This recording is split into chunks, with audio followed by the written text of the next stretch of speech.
dribbling, kind of losing stuff. Did you have any basketball activities where that would happen for you? Shooting, hours would go by? Not really. I mean, I can't really think about it. I don't know what I used to do when I was a kid. So long ago. I mean, I just remember always playing. What about yesterday? Did you park in front of your TV at home watching the game? Yeah, pretty much the whole day. Just watch football, relax. Back again, your Pats. I guess we don't have nothing to talk about. You're shooting down all the fun stuff.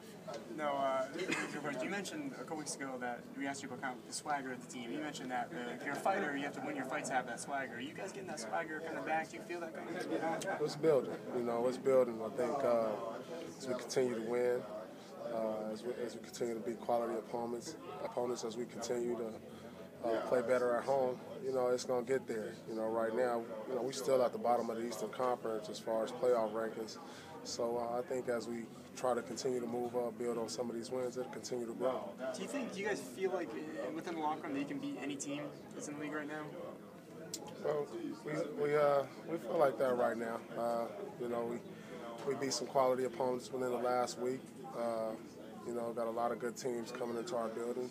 So as time moves on, if we can play well and beat those teams, it'll give us even more confidence. If we can, beat teams like Chicago, beat teams like Miami.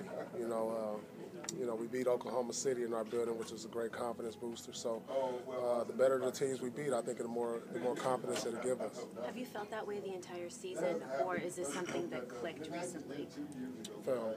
That you guys can take on any team in the league? I felt that way coming into the season. With our depth, it was just all about trying to bring it together, trying to develop our chemistry, and I think it's starting to come our way a little bit as we've come into the new year, and it's starting to show the potential that we saw in training camp. Well, you've been doing some of the best rebounding of your career at this point. How tough is that for you at this stage of your career, and how much do you pride yourself on that on a night-in, night-out basis? You've been doing some of the best rebounding of your career. As far as how much do you pride yourself on that, being able to give this team that when it needs it on a night-in, night-out basis? Well, I just try to, do what I can to help the team win. With my scoring, my rebounding, my passing, I've got ability.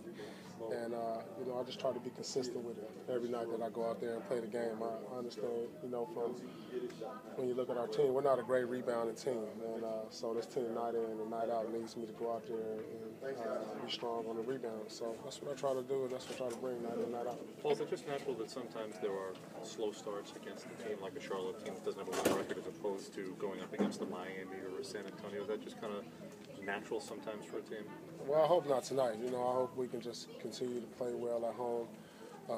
These are the type of teams that if they get any confidence, they can really get it going. The record really doesn't matter. That's with any team in the league, especially when they're playing against Boston Celtics. I remember when I was on a lot of losing teams and we came in and got our confidence rolling, and we feel like we can win these games. So we have to go out there and try to get off to a strong start and not take them lightly. You've had some interesting games with these guys over the last couple of years too. Yeah, we've had some really good games against them. I mean, they're a scrappy team. They usually have a lot of good young athletes, and they're gonna play the whole 48 minutes. So you got to be ready. Paul, when you were younger, who were the guys that you kind of got up against? And maybe they had a target on their back that you wanted to play your best game against? Well, when I first came in the league, it was guys like Anthony Hardaway, Grant Hill. Those were guys I really looked up to when I was in high school and college, and kind of emulated a lot of things that they did into my game. So, when I was a young, struggling team playing against these guys, I always looked forward to playing against the other superstars in the league. They really motivated me. Well, do you feel like Jared could get some consideration with the rookie-sophomore game at All-Star Weekend this year? You think he should? Oh, yeah, I think that's like a no-brainer. I mean, you look at the rookie class, I really can't even name 5, quality rookies. That's really playing well and playing significantly for their ball clubs. So I definitely think he should be there.